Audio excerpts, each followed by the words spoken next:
Though everything is done by Him, but that we will know only when we reach that stage, At the moment somebody says, we are hearing it. So at this moment, what is predominant in us is this sense of individuality. So we can say that with the freedom we are given, He is making us to think, talk and do. During the readings of In the Cave, we also found, there are two ladders, love and hate, projecting from Thee, O Ram. To reach Thee, to climb up the ladder of love is used. To climb down, the ladder of hate is used. The sense of individuality, Swami Chinmayaji Maharaj used to say, there are three platforms. Animal man, man, God man. So we have to now graduate from animal man to man, and man to God man. This moving from animal man to man and man to God man, though it is all ultimately willed by Him, because of the sense of individuality, that is called the freedom, sense of freedom in the form of individuality are given. With that freedom, with the freedom He has given to us, we are using it to know Him. Because right from the day of our creation, due to Maya, science, ajna, ignorance, we have forgotten the core of our being. We do not know who we really are.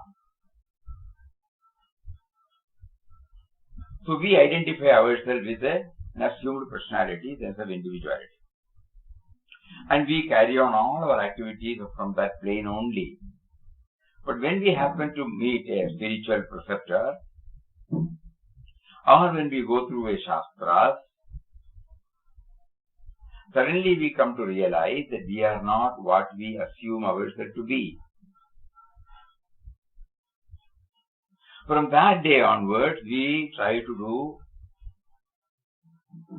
something by which we become aware of our true being. We have to be very careful. We do whatever is possible to make us know who we really are.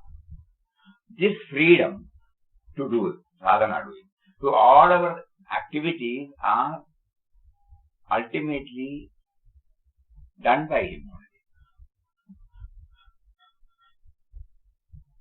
Just as the vessel accommodates both the dirty water as well as the pure water. It is not affected. It accommodates. Similarly, there are deplorable thoughts, ennobling thoughts, positive thought, negative thought. This is one way of looking.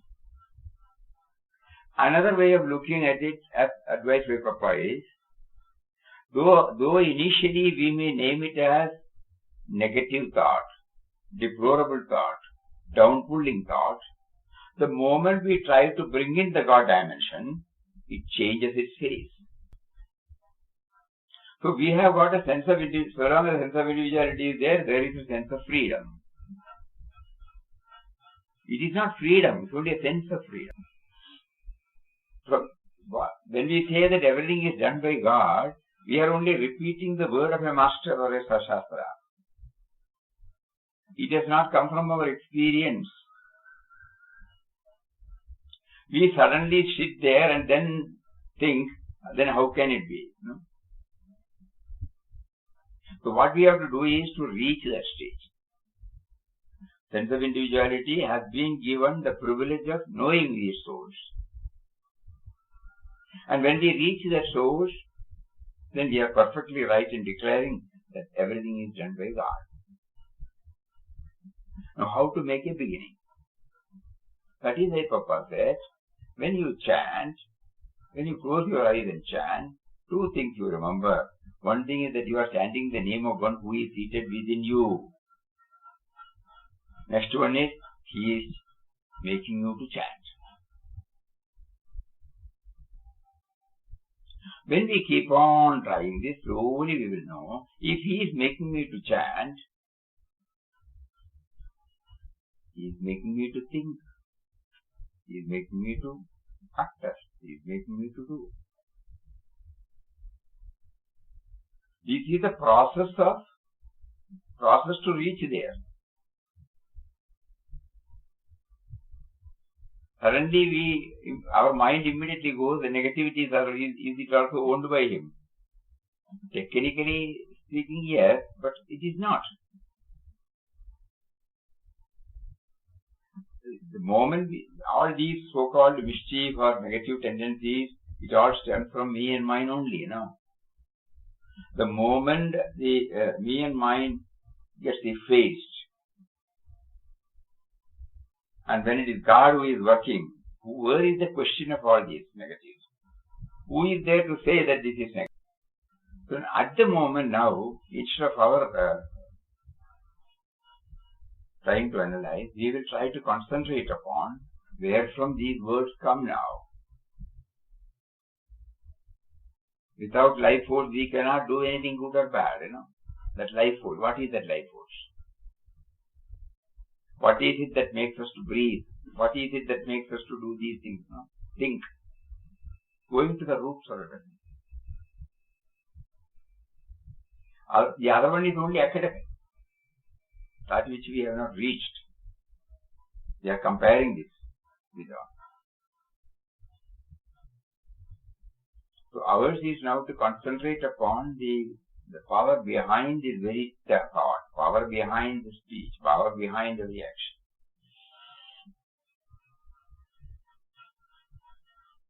Kindly think about it. Now when we move, when we go through the outpourings again and again, day first day we forgot one important point. Immediately after the session, somebody telephoned and informed us. Very important point. What was that? He said, I don't want anything to know. I want to become mad of him. Stark mad in Papa's words. What is this madness? Exclusive intimacy with him, you know, that's called madness. Nothing else I want. So one devotee immediately telephoned, immediately after the session, 4:30, that I cannot understand all these things, but I know this, I want to become mad of him. So that's a very important thing. The only thing is, what is madness? How do we get that madness?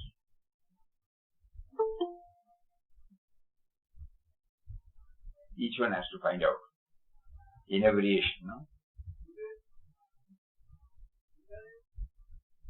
We become totally unaware of our limited finite personality and then move towards him, no? Can we call it as madness? Intoxicated. Anyhow, we have some idea about madness. The Papa keeps on harping about that. He is giving us lot of, choices. One more point when we read the outpourings. In our life, so many things happen. Some according to what he makes us to plan. Some what he wants us to avoid. Every time you take a decision, this I will do, this I will not do. He is there, okay. Even when he has allowed us to plan, he will somehow see that it is failed. Think.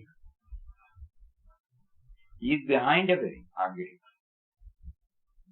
So many things happen, some according to what he makes us to plan. Some what he wants us to avoid. to show that surrender means there will be no why and whereof. Suppose he wants us to make us to plan, we plan everything, book the tickets and we go, the train is cancelled, You can always say, you only told me to plan. Yeah, correct, I told you to make a plan. But I also have the final power to cancel it. Unless this then how will you know that? This is a very important point. Though ultimately everything originates from him, he gives us the feeling that we are the doers, but through kicks, knocks and failures shows that he wields the complete control of everything. He makes Papa to get into employment. He sees to it that he loses the job. He makes Papa to get into a business. He sees to it that it becomes a failure. So behind everything, kicks, knocks, insults, anything you can say, anything you can bring it. And that is told is the unknown factor. So ultimately he holds the reins, So we can never say, I have done what you have asked me to do. I may say so. For your own betterment, I want you to fail. If this is getting rooted in us, our mental misery will be very, very minimal. Otherwise you may think, how can we do it? I did everything, I consulted everything. Everything goes exactly, yeah. But still he has got the upper hand. That is why Papa used to say, you add everything, plan everything. Put a comma and say, subject to his will. You need not say that. In your mind you should have that at least. Everything is set. But mentally we should know, subject to his will. Not that you should not go ahead with your planning. That is why in the cave or outpourings you will find so many times these pairs of opposites are brought. How are we to understand pairs of opposites? Because he is above, he is beyond that point. So then we look at our own. With the wisdom he has made us available, we make some plans, we take up some projects. The expertise, everything he has provided to so many people. Naturally, it should be true.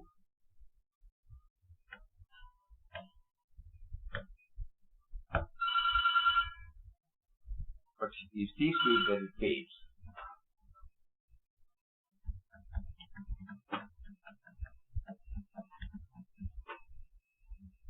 Another important thing which you notice in the outpourings, there is a harmonious blend of bhakti and jnana, but at the same time, bhakti is first among the equals. Bhakti and jnana are equal, but first among the equal is bhakti. That is why this dialogue starts, duality. Now and then he says, now everything has become one. Merging has taken place.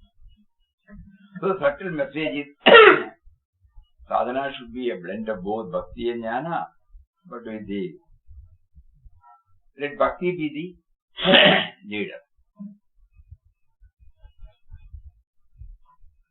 Papa has been able to maintain this throughout. So through many of his musings, he has brought it out that I and Ram are one. Still he retains the Ram. Another point which we all know, at least intellectually we know now, that ultimately we have to pay the price to achieve something. And the price here is self-surrender. Hammer he is putting.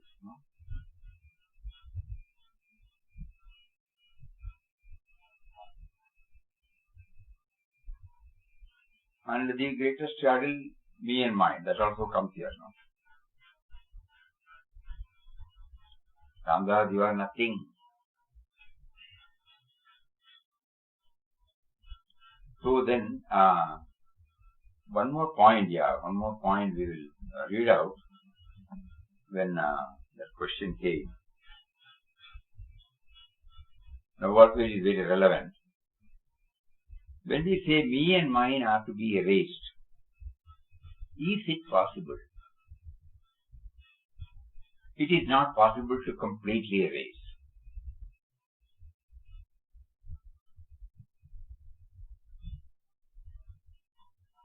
So then we accept the fact that there are two grades in the ego. One is the ripened ego, the other one is unripened ego. Ramakrishna Paramahamsa says, which Gadharanji also brings it out. He says it as Pakka ego and Kacha ego. This is from Gospel, no? Devotee says, can one keep up an organization after attaining the knowledge of Brahman?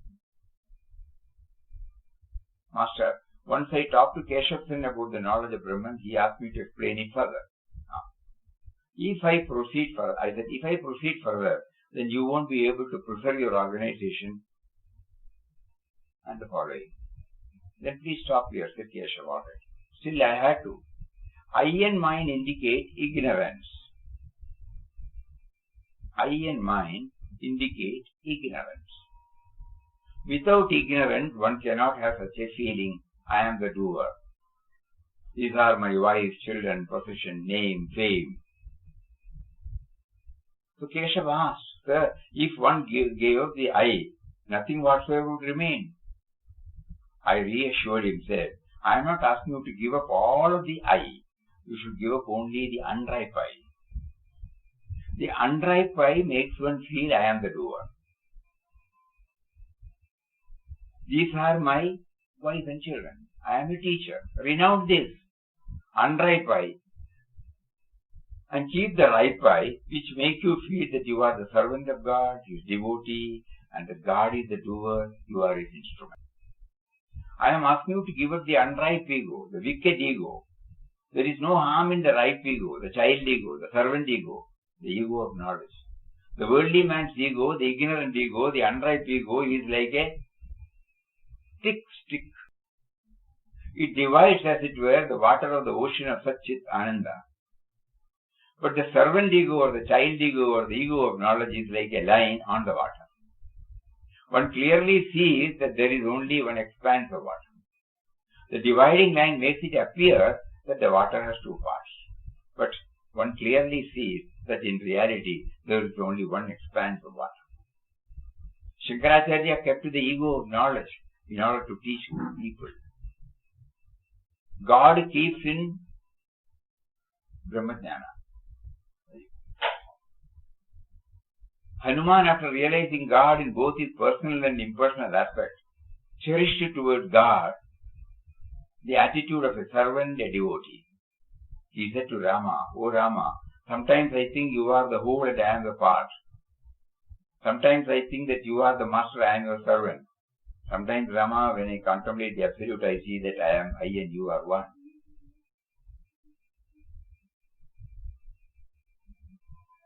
So this is the difference between ripened ego and unripe ego.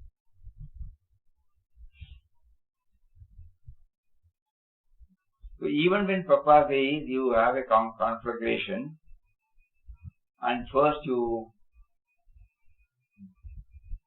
throw that ahankar, none of us need to think. Who is telling? Somebody is there to think, to tell. So all the negativities are to be offered at the oven. Okay. Who is offering? The static that will not involve in any activity. That is Sakshi Bhut. but it is allowing. Huh? So the unripe ego, actually when we reach that stage, we will not mention it as an unripe ego. Because he is not there. No?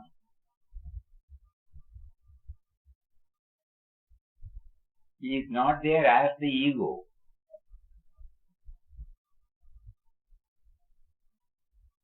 It is simply a harmonious, a present relationship with him. Mahatmaji used to say that so long as we have got an embodied self, it will be there. So when we started thinking more about it, yeah, correct. Body requires certain basic things. So the sense of individuality will be there. But here Ramakrishna Paramahamsa clearly says, unripe and ripe means becoming aware that he is nobody, he is a chela, he is a servant, he is a child. Unripe means I am the doer.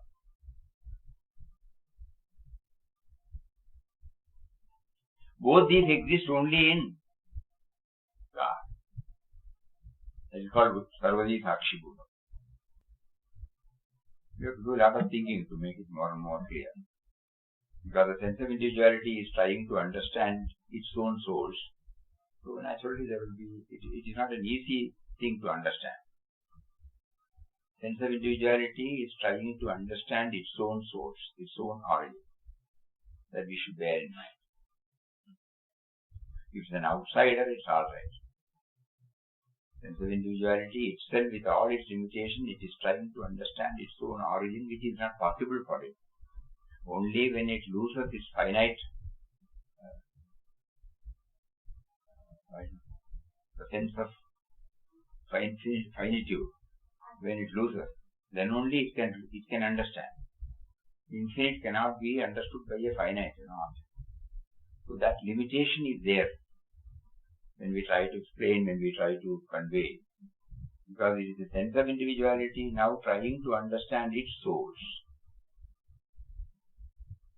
But to some extent we can approximate, what it could be, and then proceed. Then we have been assured by Mahatma that when the moment we reach there, we will be able to understand. So, this aspect, ripe ego, unripe ego. Another point is that stunning point. We may all feel that we have got over many of the impurities. At the gross level, yeah. There seems to be no impurity at all. But Papa Harpuri clearly mentioned subtle level impurities will be there, which cannot be got rid of through any gross level activity.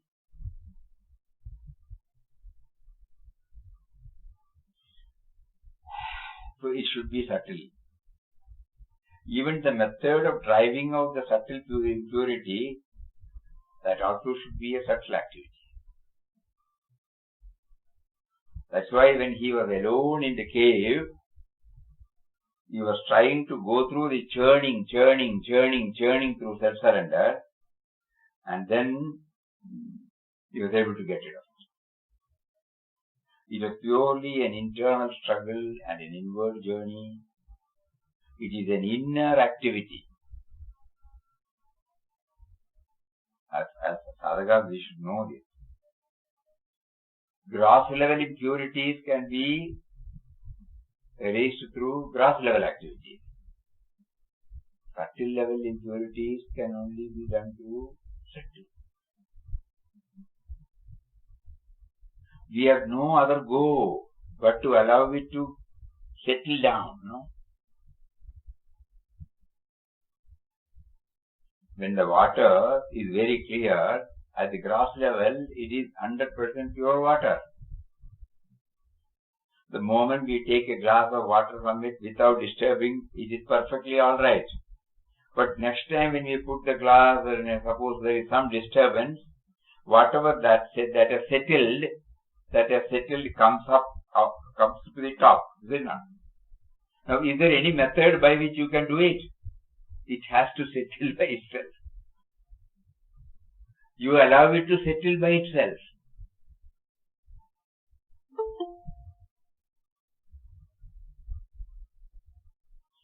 You remember the episode in Buddha Bhagavan, He wanted Anand, his Shishya, to go and get water when he was walking from a stream. The moment he went there, he put there, it became muddy water, came back. We waited, again he did that, again it was muddy water. The moment he puts his, it becomes muddy. So he came and told Buddha, it is muddy water. What did you do? You sit there for some time. Then he went there. Okay, he put his leg, it became muddy water. He sat there. Slowly the water became clear. He took the water. You know what happened? He asked. So when the mind is disturbed, allow it to settle down. In our case, what is settling down? We go back to him. It is purely an internal activity.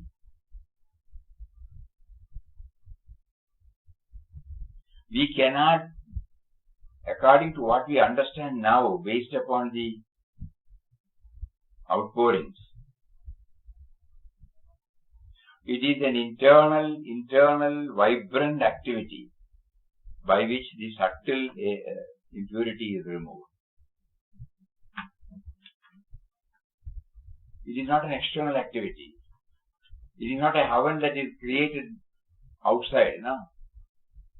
Ram raised a great conflagration.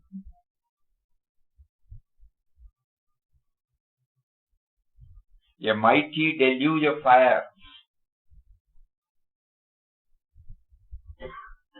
And burn up in its devouring flames all the evils that are in Ramdas. The fire is lit, all mental. No? Flames are rising. Red tongues of flame, waving, kissing, dancing. Throw in now, by Ram's command, over Ramdas' first Ahankar. Then Kama, Krodha, Lobha, Moha, Mada, Matsarya in quick succession. Right, they are all now in it. Fan the flames. O Ram, all the evils are burning, burning, burning. Now they fly as smoke. They fall as ashes. All glory to thee, O Ram. Now the fire ceases. Then a calm prevails. Stillness of heavenly repose. Filled with the enchantment of love and peace. Filled with the sweetness of Ram. Freedom, freedom, freedom. O freedom, Mukti is thy name, Om Shri Ram. Now thy slave is under thy protection completely. Thou art his sole refuge. He looks to thee for everything. At all times, let thy sweet name be in thy tongue. So this is another one. So communion with God, solitude, self-surrender, all these things will help us to bring out the subtle impurities in us, and through intense prayer,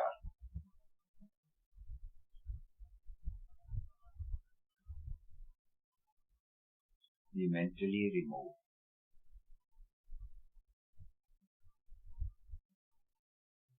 Is it a superhuman effort? No. It is a human effort, which you and I all do. When something is to be avoided, when we know it is injurious, we avoid, no?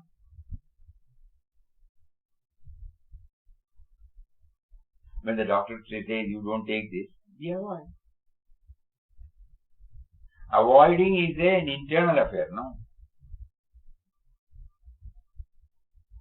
When something is brought or when something is done, we don't do that.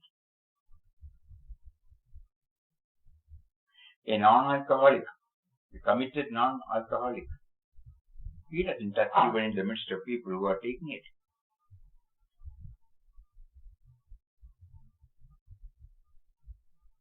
Everywhere you can see that.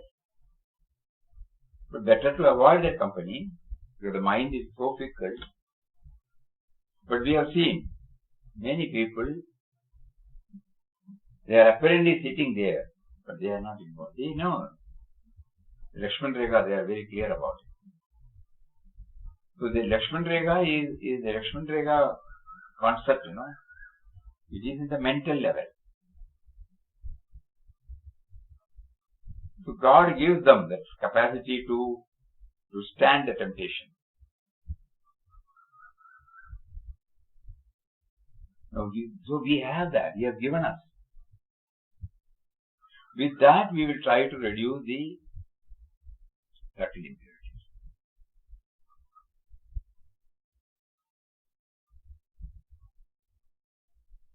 That was a very powerful message.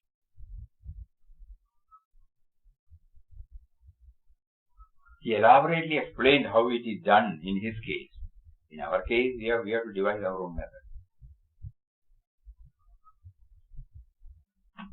So, the gross level purity may be there, but at the subtle level impurities might be there. This has to be removed by whatever means he guides from within. It is purely, it is not visible. You should know that.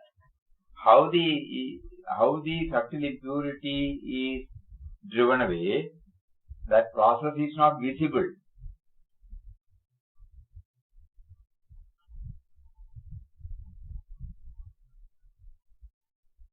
It is the conviction of the mind.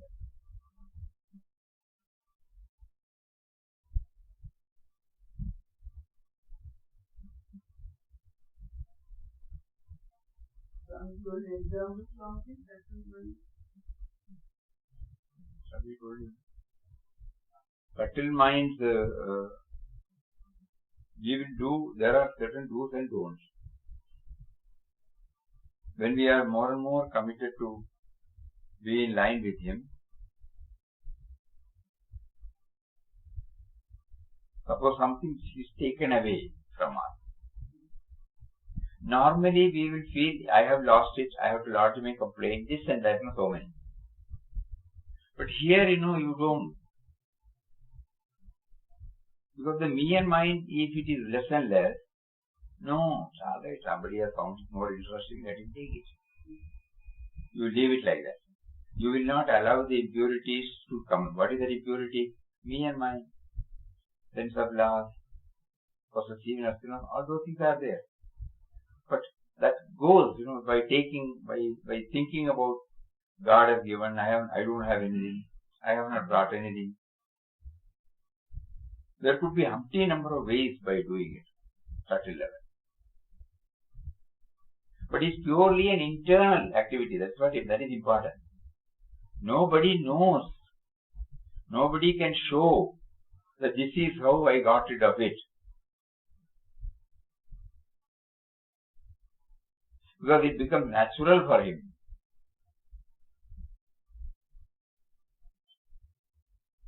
Taking everything, this will also pass away, this will also pass away. Like that, he will be able to take it.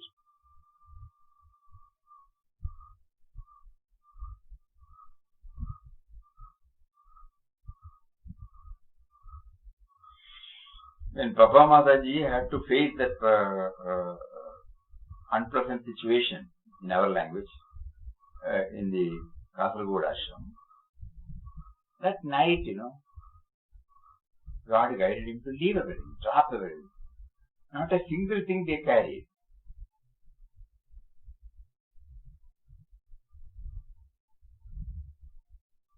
Not knowing what to do next moment. So from there we find that the possessiveness, or what you call fine fault, somebody has done, they make a big fuss, big show, lodge a complaint in the police. Nothing, If these are all the symptoms of the impurities lurking in our mind. The whole thing is, they were able to just forget about it. Because the mind was so pure. God has got some other program.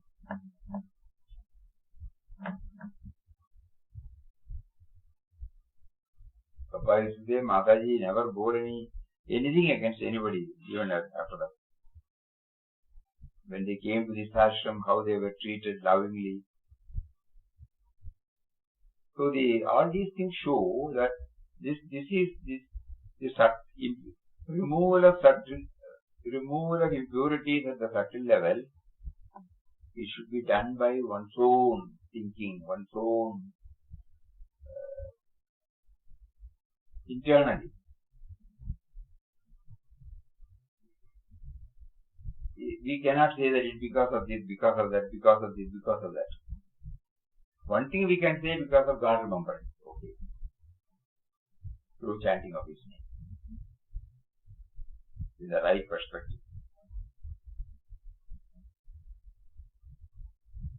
Because everything is done by Him, everything is done by Him, everything is done by Him. That when I keep on doing it, the so-called negative, yeah. But it is an internal process. That is what we are trying to emphasize. Purely an internal process.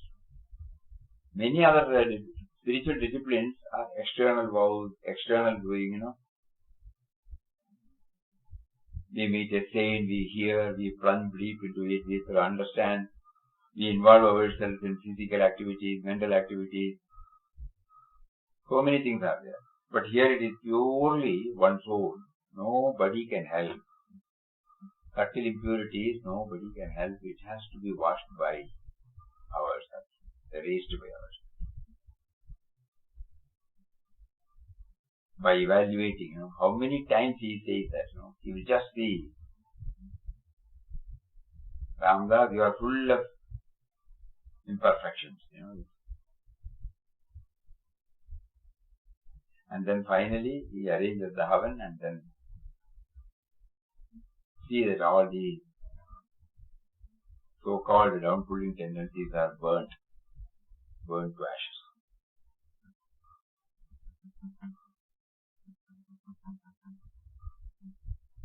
Probably we may get some more. Now the last portion. There are some poems. So the last page of the outpouring we have read, but again we will read. Ram is a reservoir of nectar. Ram is a reservoir of nectar composed of light, love and bliss.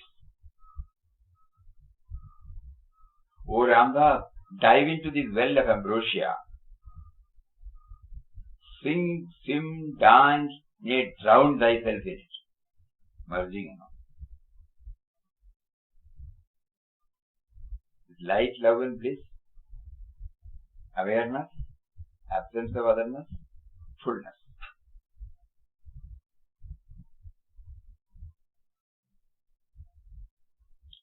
At that level, only this is possible, The sense of individuality is totally not there. Absence of otherness, awareness, fullness. Ram is a volume of fragrance made up of light, love and bliss. O Ramdas, merge into this wave of aroma. Dive, play, gambol, nay, lose thyself in it. Om Shri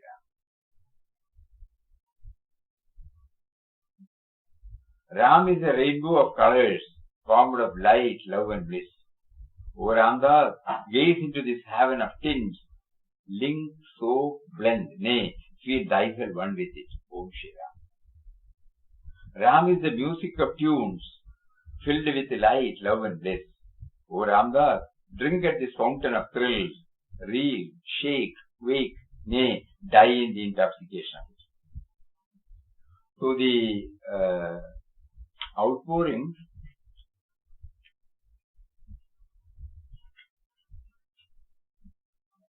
started with complete subservience to Ram. O Ram, thou art father, mother, brother, friend, preceptor, knowledge, fame, wealth, all. Sole refuge. Make thy slave merge always in thee. in thee alone. And the end is this. So in between there is the sense of individuality playing. This message also we should. Ultimately it is becoming one with him. First intellectually we understand, and then we travel, we purify, and then finally we become one with him. Everything is covered here. Nearness, glimpse of his presence, seeing him everywhere, finally becoming one with him.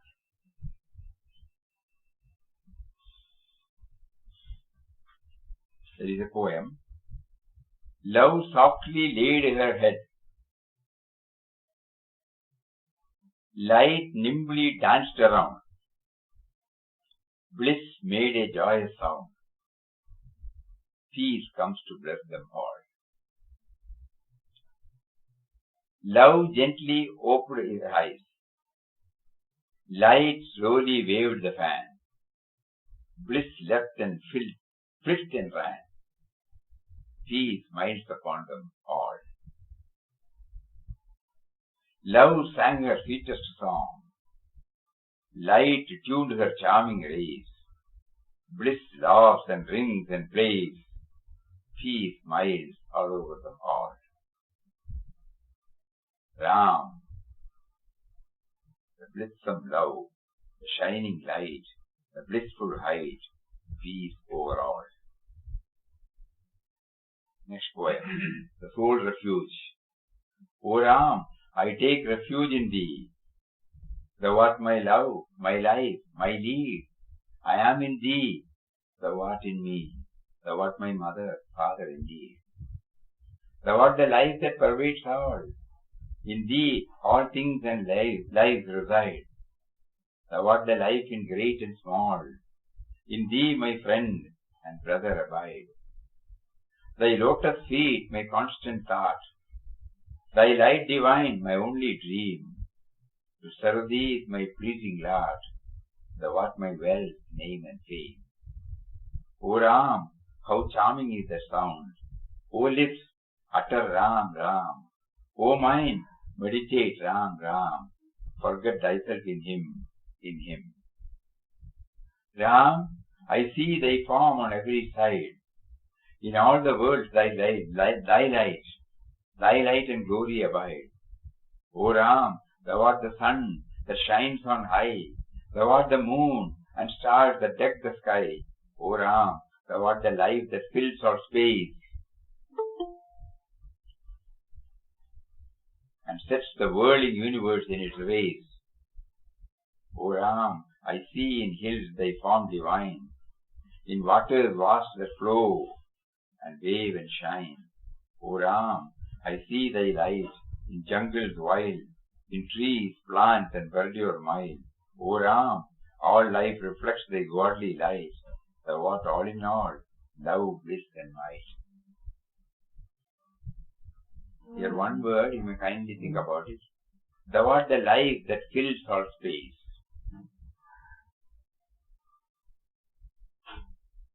The life force, it is spreading everywhere. It enters through the nostrils and the mouth in all of us, and it makes us to feel that we are individual, provided the equipments are in order. If the equipments are altered, or if it is subjected to wear and tear, if it is subjected to serious damages, the life force does not go there. We call it as death, but the life is still there, or pervading. This is one point on which we can definitely keep on contemplating. Then it gives us the meaning of indwelling and all-pervading reality, universality, cosmic awareness, cosmic love. Everything all gets, some more clarity we will get. O Ram, thou art the life that fills our space, sets the whirling universe in its race. And letter to Gurudev, Katosan, 1923, to Gurudev, Om Shri Ram, Jai Ram, Jai Jai Ram. Guru Maharaj, Papa is writing from a place called Katosan. We have to find out where is it. 1,000 salutations at thy holy feet. Sri Ram's kindness to me has been so great that after freeing me from the toils of samsara, he has taken me completely under his divine guidance and support. O Ram, thou art my sole refuge. Thou hast been treating me as thy helpless child, ever taking tender care of me. Glory to thee, O Ram, thy kindness and love is infinite. May I be never tired of uttering thy sweet name, sweeter than nectar. My heart is full with the joy which Sri Ram gives me, and I must talk of him and his love. To whom, O Ram, to whom? To thee, my Sadguru. Sri Ram is showing me all the wonders of his Maya. Sri Ram took me around all the sacred shrines from the south of India to the uttermost north. He guided the footsteps of his humble servant over the blessed Himalayas. The very air over there breatheth Sri Ram's divine presence. The never-ending chains of mountains clothed with thick forests are eternal witnesses of Ram's greatness. The holy Ganga, flowing down these hills, giving life and sustenance to millions, is singing Ram's glory. Indeed, my sight was blessed with enchanting scenes and landscapes that kept me spellbound. O Ram, thou art grand. 400 miles I walked over the mountains. I never felt any fatigue because Sri Ram was kind to me. He gave me strength and peace. At certain places the ascents were so steep, the path so rugged and narrow, that a slight slip would pull a man down headlong into the bosom of Ganga, hundreds of feet below. He took me up, and I walked on fearlessly in full joy, chanting his sweet name. Kedarnath was the first place Sri Ram made me visit, about 160 miles from Haridwar. The path to Kedarnath is really dangerous. Many pilgrims have slipped down from the rocks, have been washed away in the torrents of Ganga. Mandakini, a tributary of the Gangas, starts from Kedarnath. This place is covered with snow and cold here is extreme. While ascending to Kedarnath, one has to tread upon snow. Who protected me from cold? Oh, it is thou. A temple is founded here, surrounded on all sides by huge rocks, fully covered with snow. I ascended one of these rocks, which none venture. I first thought it was not so high.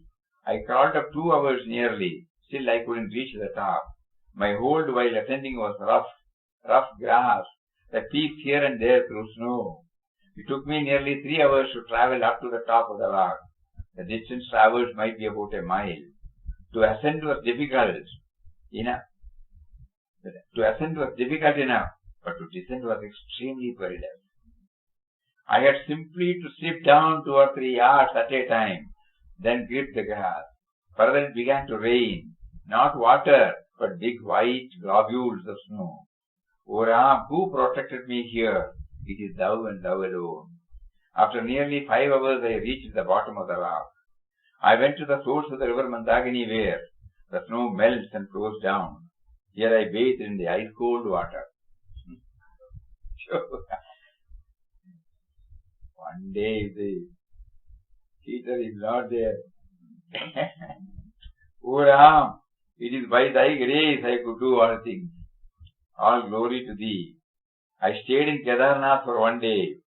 Then coming down about 40 miles, ascended again another chain of hills.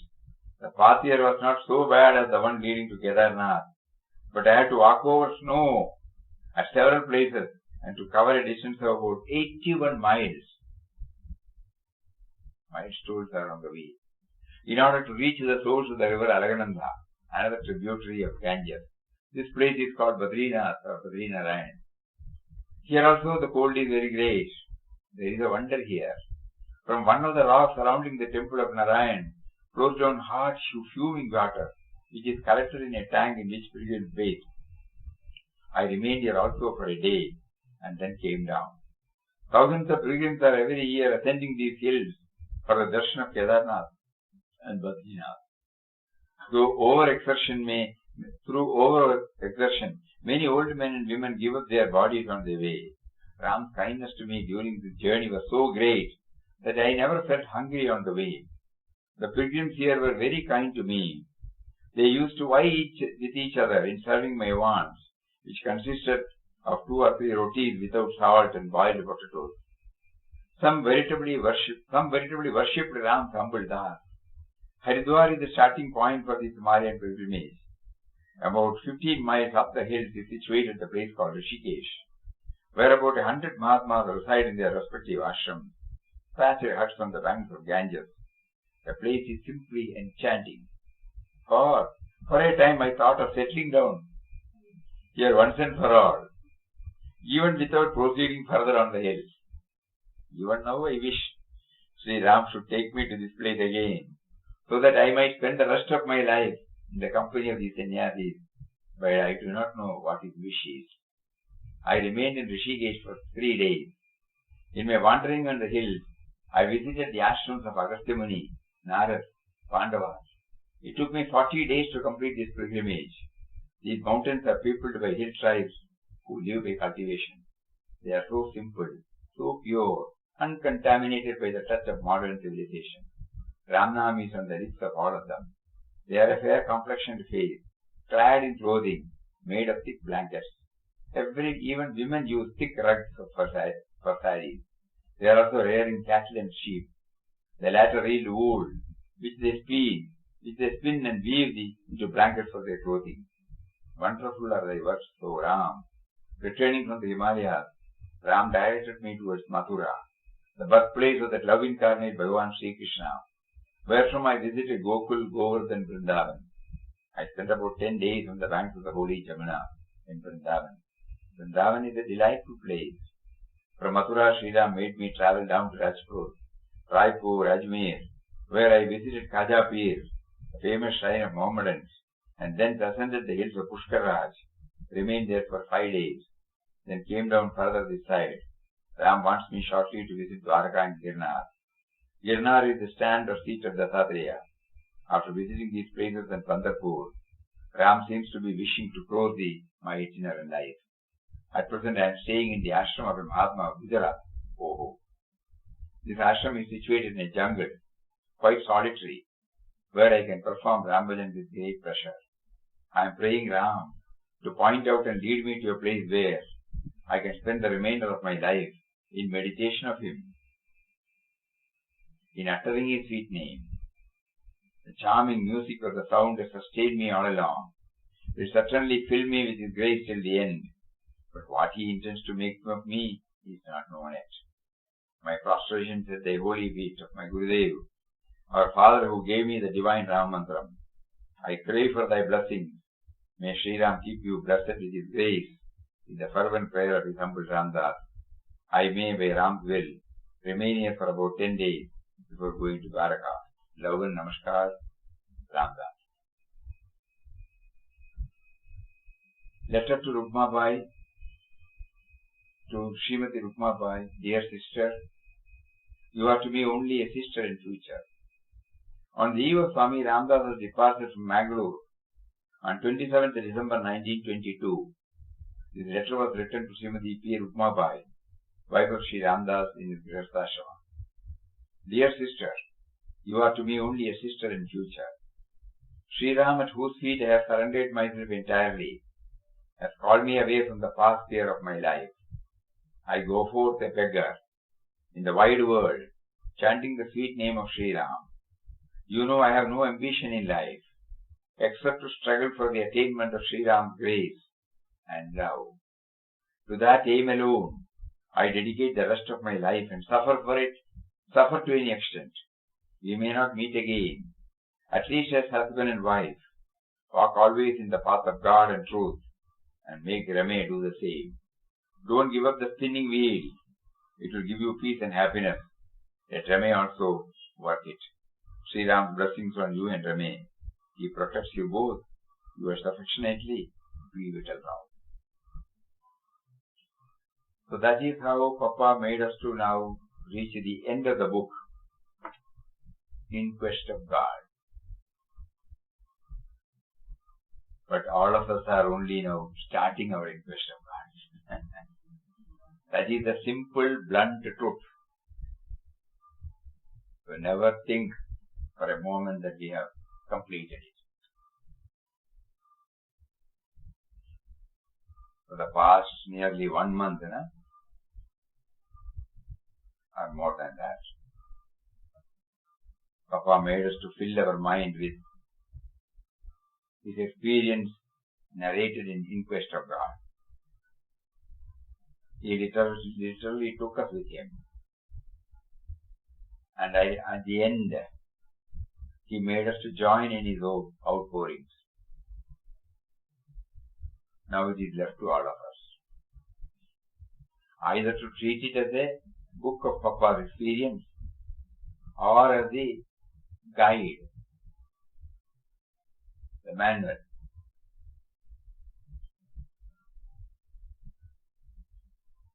So, manual means I must keep the manual always, Not merely keeping, I must refer to it always, Whenever I am in doubt, I must open and see it. So let that inquest of God be carried eternally.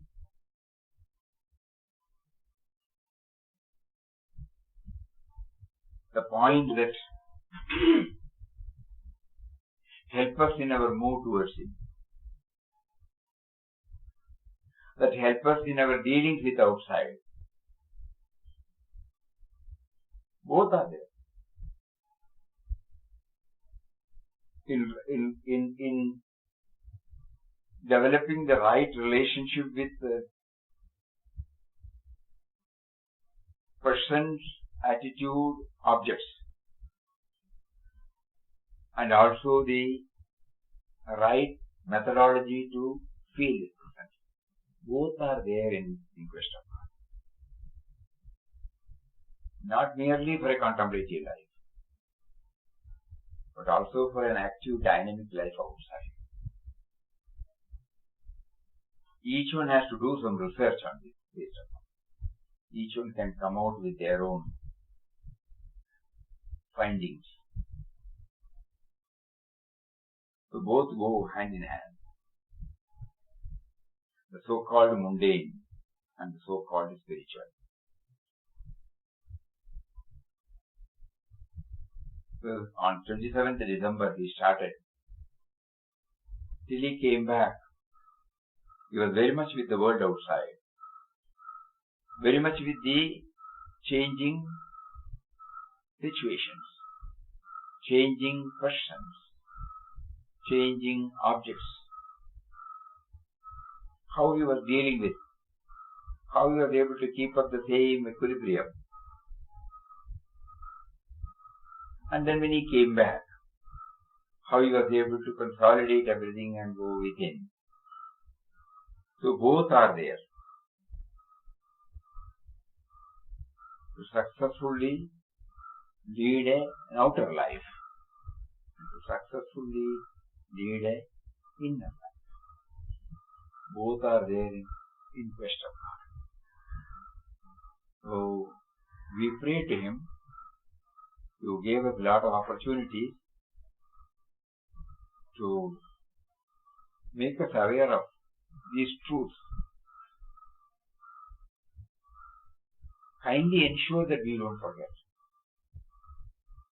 Somehow kindly keep it aflame in our heart, so that when we deal with men and matters, this will be writ large. When we try to go within by your grace, we will be moving towards you.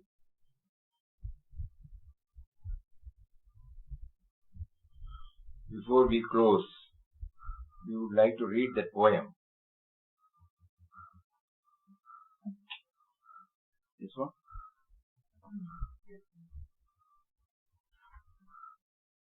God awaits you in the shrine of your heart. Turn your look within. Seek and find Him there. His face is shining. His beauty is enthralling. His light is knowledge, awareness. His form is love. His joy is. He is joy eternal. His power is invincible. Powerful. There is no other word. Superlative powerful is called invincible. When your little self is one with Him, you are He. He is you. God awaits you in the shrine of your heart. Turn your look within. Seek and find Him there. His face is shining. His beauty is enthralling. His light is knowledge. His form is love. He is joy eternal. His power is invincible. When your little self is one with Him, you are He. He is you. Now, from day after tomorrow, what is the topic? I request those who are hearing, whatever may be the number, you send us an email today and tomorrow. I would request every one of you to write to us, please. What would be the topic you want us to share from day after tomorrow? If there are any points which we have left, just like, day for yesterday somebody reminded of the madness, There may be many. So if you can kindly point out, it will benefit us also. But the first request is every one of you should write to us.